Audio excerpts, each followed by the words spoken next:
Today on Blue Values TV, our attention turns to the 1st Congressional District. Join us as we talk to one of the candidates from the 1st Congressional District. Stay tuned.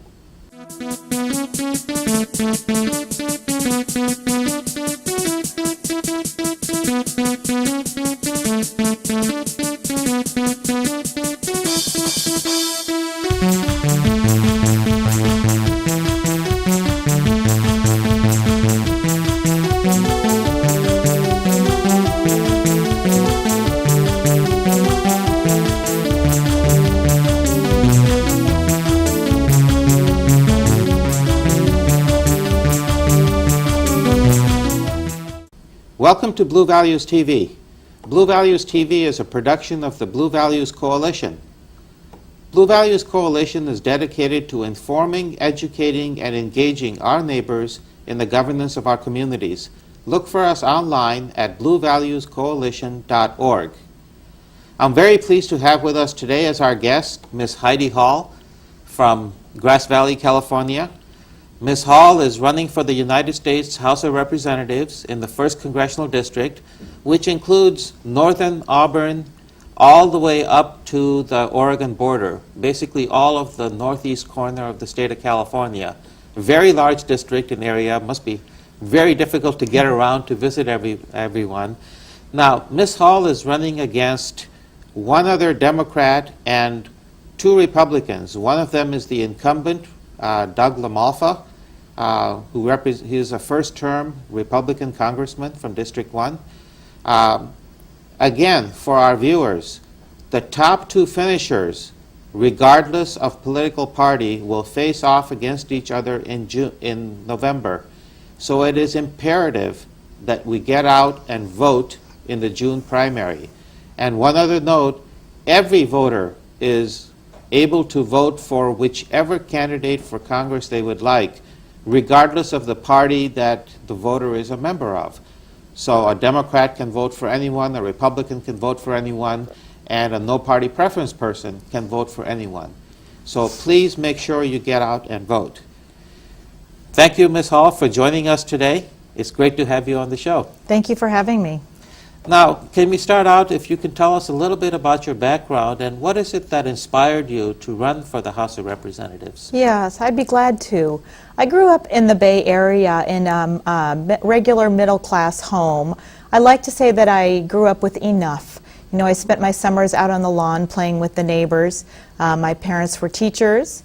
And my mother was an immigrant, and had a normal, happy childhood. I was able to go on to get a really great education in political science and international relations, and that was in part because I loved school and was a good student, but also because there were really wonderful federal loans available for students at the time.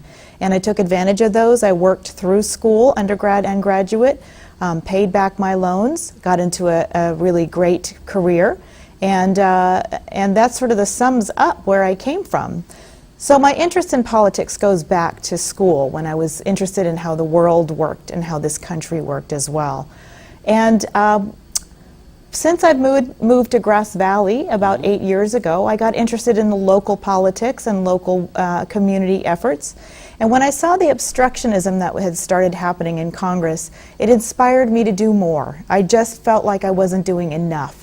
And when I looked around to see what could be done at the congressional level and how difficult it was to run a race in that area, I decided someone needed to just jump in with passion, and so I decided to do that. So even though Congress may have enjoyed a very dismal approval rating a couple years ago and has been accused of doing very little, it's good to see that that inspires people to get out there and try to do better. Yes, absolutely. That is exactly what inspired me. I know we can do much better than that. So there are so many issues facing our United States Congress today. What do you see as the most important issues, and what would you like to do on those? It's hard to narrow down our national issues to 1 or 2. There are so many that we need to be dealing with right now. I like to focus mostly on our region because our region is really suffering. It's a rural region. It's always going to lag behind urban areas. So my number 1 issue for this area would be dealing with our economy, our slow economy. I've heard recently that our national economy has slowed from 3.5%, what the growth rate it's been for decades. We're now down to 2%, and I'm hearing that's the new normal. That's really disheartening. And again, the rural areas lag behind the urban areas.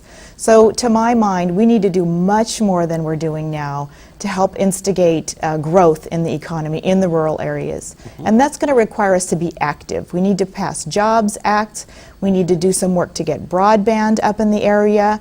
We need to make it easier for small businesses to expand. We really need to get more money in the economy on Main Street, not on Wall Street where it's happening right now. We need to get more money into the communities and get our economy growing, and that will, in some sense, lift all boats. Now, do you have anything more specific on what you can do to actually help the 1st Congressional District? You say get more businesses going, Right. Bring broadband to the district, and so on. Are there any thoughts on how you do these things? Yeah, there are a couple. I mean, again, the two top issues when I talk to business folks, which I do every time I'm out, and I'm out all the time, the two top issues that I hear are, number one, they just need more customers. It's not about, regulations are a small part of it. There are other small reasons, but really they just need more customers. And in order to do that, we need to get more money in people's pockets on Main Street so they can buy products and those businesses can expand. The second thing is, as I mentioned, broadband. Now, the government has spent some time and money helping telecom companies make it profitable for them to expand in the rural areas, and now they're backing out of that. So we need to be sitting down with them again, either holding their feet to the fire on any agreements that have been made, or if there truly is still a problem, getting broadband out in the areas in a way that's profitable for the companies who'd have to provide it, then we need to sit down at the table with them and figure that out. But we look back to the time when we brought electricity to every corner of the United States. We should be doing the same thing with the broadband, and that would make it easier for small businesses. It would make it possible for manufacturing sector to grow. It would make our universities much more attractive, and even the smallest business, the 1 to 3 person business that is running out of someone's home, those could then expand. So I think those are crucial issues for our region. Absolutely, including the educational opportunities for kids in elementary school and junior high school. Right. I don't know how kids can do any projects these days without access to free and ready access to the internet. Right, and that's the other issue, is once we get it up there, which is tough enough, then we also need to make it affordable. Now, these are great goals, but the United States House of Representatives is right now a very sharply divided institution.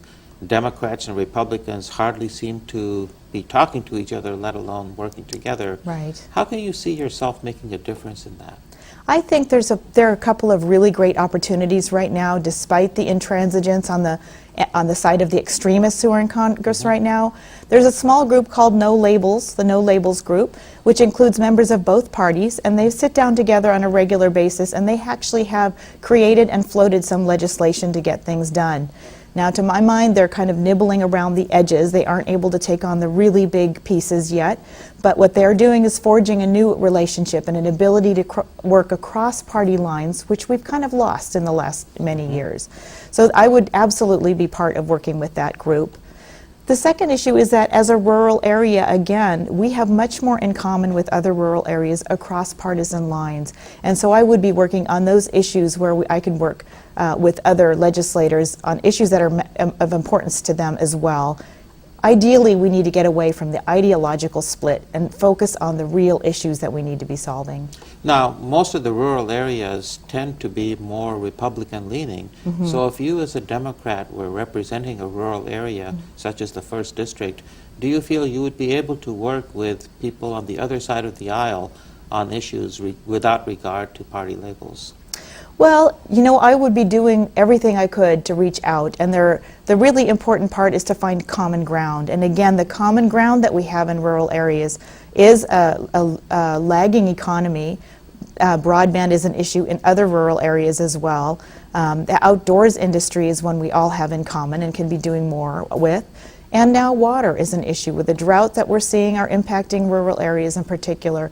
So I think people can have I think when people take a common sense approach and understand that they need to be advocates for the people in their regions, their constituents, that they will be willing to work across party lines with people like me who want to get some issues resolved. Now, you bring up a very important issue that I think is affecting the entire state of California in water. The 1st Congressional District is the source for much of the water for the rest of the state. What are your thoughts on what are the needs of the water across the whole state, and what do you see as, is there some work needed at the federal level on water issues, or is it just within the state of California? Well, that's a really big question, and indeed we are the source of much of the water in the state of California. The statistics range from 60 to 85% of California's water comes from our snowpack, and very, very little money comes back to our region to actually work on the watersheds and help us protect that water. So there's going to be a statewide approach that needs to happen. Any approach to dealing with water shortages has to take into account the needs of Southern California, the Central Valley farmers, as well as the North. We can't be splitting up and fighting against each other. On the other hand, since we are the source in Region 1, we do need to be doing more, investing more in our area to make sure that we can keep that water, protect it, make sure it's available and clean. And that involves making sure our watersheds are being better managed, and that gets into forest management. We've got overgrown forests, the snowpack isn't holding as well. We've got groundwater that we're not really monitoring or tracking on any kind of a regular basis. We're going to need to look at local solutions in our region, and we're going to need to work with other parties throughout the state to deal with this big water issue. The biggest issue of all, of course, is that we've over-allocated the water in California. We will never have as much as we've promised to people, so we're all going to have to make some sacrifice on that. We're overcommitted. We are. Yeah, indeed we are. Let me ask you, we have this spectrum, this label, if you will, that goes from conservative on one side to liberal on the other side. Where do you see yourself in that spectrum on economic issues, on social issues in general? Well, I really don't like labels, but if we have to use labels, I would call myself a social progressive and a fiscal moderate. And that's because, again, I'm really interested in solving problems. On the social issues, I believe in freedom and liberty, that we all have the right to live our lives the way we want, as long as we aren't hurting or impacting others in negative ways. In terms of fiscal issues, we look at many of our social programs, and if you look in the long run, many of them are actually fiscally more conservative than cutting people off from services and then having to do crisis management down the line. I'm very interested in a fiscally, carefully managed government, and I think that the federal government has a big role to play in that. But we do have to take a long-term view and make sure that we're budgeting carefully and not throwing money at in some areas and just cutting off other areas, but take a close look at each of those areas. If I work our way through a few of the social issues out there, where do you stand on things like marriage equality? I believe that the LGBT community has an equal right to marriage as anyone else. I don't see why I wouldn't support complete and total marriage equality for anyone, any adult. What about women's issues? Where do you stand on those? Women's issues, it's interesting to me today that so many women's issues that we thought we'd litigated in the past are back in front and center. You know, as a woman who's a mother and a career person, and I've worked all my life, I value my family, I value my job. It just makes me scratch my head to think that we as a gender are having to fight for rights that everyone should have right off the bat. You know, women's health issues should be up to women, their doctor, their spiritual advisors. That is a critical part of our lives. Being able to plan my family was important to me, something I worked with my family on and made choices that were important to me, and the government has no business telling me what to do about that. Women's pay, equal pay, how are we even still having to talk about this? You know, and that's again another, besides the social and moral issue there, it's another economic issue. If we raised gave women equal pay for equal work across the board, we would be putting 30% more money back in the economy right away, and we would be equalizing things. So I don't understand how it is we're going backwards. I find the war on women that some extremists in the Republican Party are waging to be really fairly hypocritical and not beneficial to women, to men, or to families. We know, we've seen this over and over again, that when women succeed, America succeeds. And I'm here to speak for working families, and that includes women. And what about on immigration reform? I know there's been a lot of talk that some people feel that we must never give a path to citizenship for those people who broke the law in some way and came here without documentation. Right. What do you think is the right thing to do for immigration? I think, like many of these big issues, we have to strike a balance. So we did an amnesty program under Ronald Reagan many years ago, and we had a new influx of migrants and immigrants. That's because there is a need for immigrant labor on our end, and there's a need for folks outside in Mexico, particularly in Central America, to find a better life. And we are a great country, and people want to come here, and so they're always going to. It's important that we set up a path for citizenship that works for our immigrants. We can't tell them to wait 10 years, have them paying taxes, but have no future. We can't tell them that their children are not going to have an opportunity to become part of what America is just because they were born not a citizen. We need to fix the immigration program. We need to fix the path to citizenship.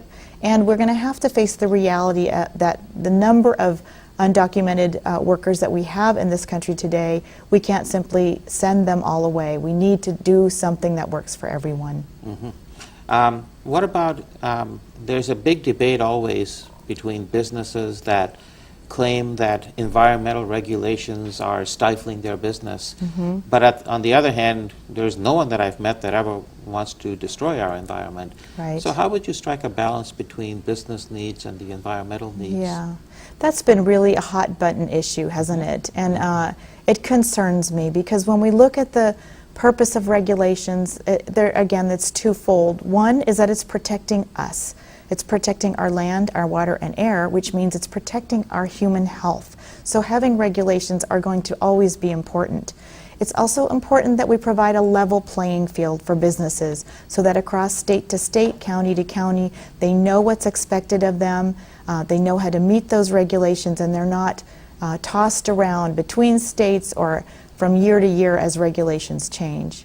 As someone who's worked in the environmental regulation industry, if you will, I've seen plenty of areas where we need to clean up our regulations, make them more practical, more common sense, and there are certainly some that are overlapping that we can repeal. But there are some basic standard regulations that we're always going to need to keep our water and air clean. And those do need to be carried out in a way that makes it possible for businesses to continue to thrive. Very good. Now, I guess you could define it, it's a definition of futility when the Republican-led House of Representatives voted, I don't know what the latest count is, umpteen times to repeal the Affordable Care Act. Yes. What do you think of the Affordable Care Act, and what do we need to do for health care in this country?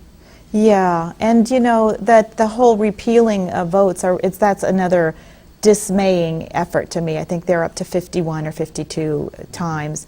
Healthcare is a basic human right, and it is also a fiscally responsible thing to do to make sure that as many people are covered as well as possible up front, so that again we're helping people with their health as they grow and not having to put money into emergency and crisis situations after the fact.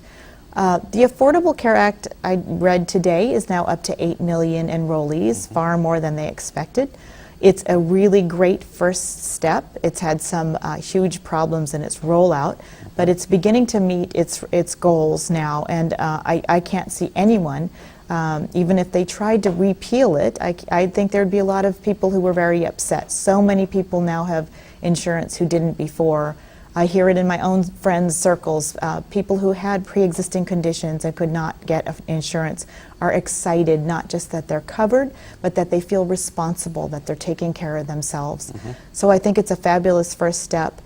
We're going to need to fix some of the issues that are with it, and I think the country is going to be ending up going farther and farther towards single-payer health care as we see what works and what doesn't with the system that we now have. I think even President Obama has said that, hey, the law may not be perfect, and let's work together to fix it and improve it, Right. but don't just throw out everything and Right. start from anew.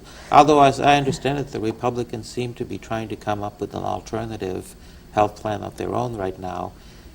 Remains Well, to be seen what they actually come up It with. does, and you know that's one of my complaints about Congress with this issue too. Again, this is a huge program, just like Social Security and Medicare. When they came out, they had problems, and Congress's job was to get in there and pass legislation to fix it. And this Congress has just balked. They have not fixed anything. They have spent all their time calling for this repeal. And now, now again, they're going to be stuck where if they come up with anything, it's going to be pieces of the Affordable Care Act that people are already liking. So it can't be anything that different anymore, I think. Now, we have a similar situation with the Paul Ryan budget plan. This is the third budget plan that Paul Ryan has come out with. Basically, fairly similar all three times. What's your views on the Ryan budget, and what do you see as the pluses and the minuses of his proposal? This latest Paul Ryan budget is terrible. I have to say, I think it's absolutely terrible. It's cutting even more of what they proposed during the sequestration.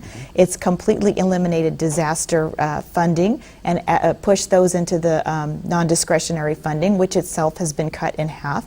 It's taking away student loan possibilities. It's really a devastating budget. And at the same time, it's giving more tax breaks again to the largest corporations in this country. Now, if we want to reduce our debt, which I would agree is something we need to do, there are ways to do that. And there are ways to do that that are actually acceptable to big corporations. The first thing would be to close loopholes. We could actually reduce the corporate tax rate to 25%, close the loopholes, and we'd be bringing in much more money, and we wouldn't be balancing our budget on the backs of working people. I don't want to see any more of those kind of budgets, and we need to start changing that. Speaking of cuts to people that might be socially disadvantaged or economically disadvantaged, we recently had an anniversary of the War on Poverty. Poverty, however, remains very much an issue in the rural areas, in your district, in all of the rural areas of California. Right. Poverty is an alarming 30% or more. Is there anything that you can see that we should be doing at this point to try to make more of an effort to reduce poverty in our country? Yes. In fact, we've made it worse with the austerity budgets that we keep proposing, that keep coming out of Congress. Cutting back on people who are already hurting is not going to help at all bring the poor up to where we want them to be.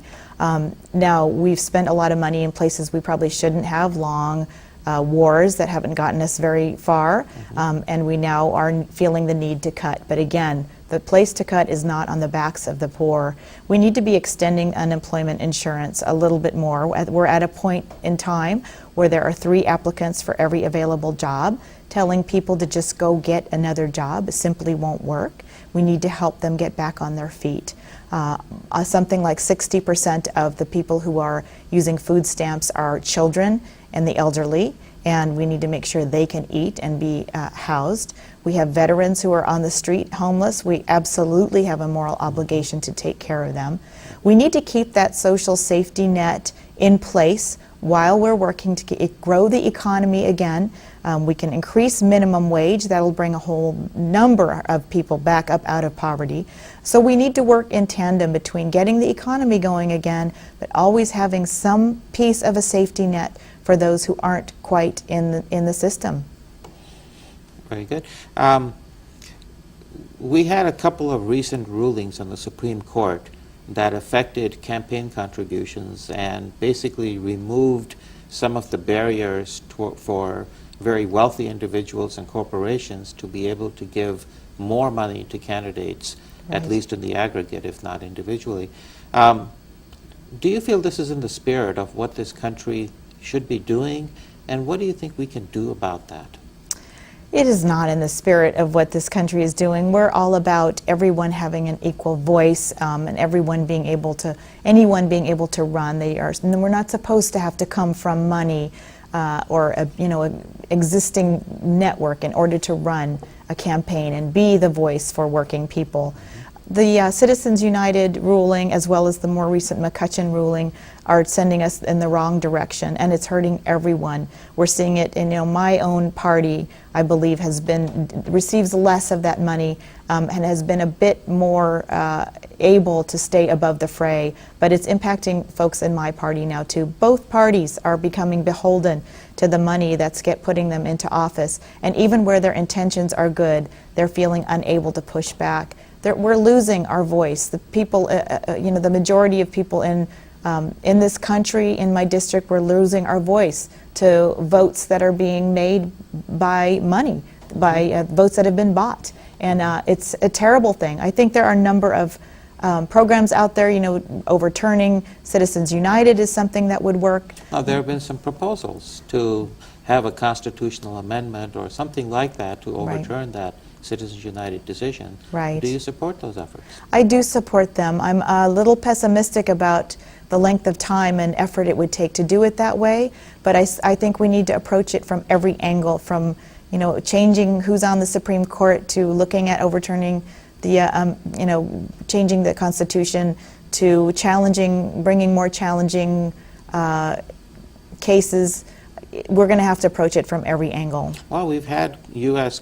Constitutional amendments happen in less than 2 years, certainly in the past, recent past, in fact, and with the overwhelming negative reaction that at least I've heard to the Citizens United decision, it's hard to imagine why it would take that much longer, except, of course, that the legislatures that need to vote for such an amendment are again in the hands of big money. Right, exactly. I think we may see that place where we get enough states on board to get excited about it, but then, just a couple of states can put a quash on it. Exactly. Do you have any final word for our viewers on what you're running for and why people should support your candidacy?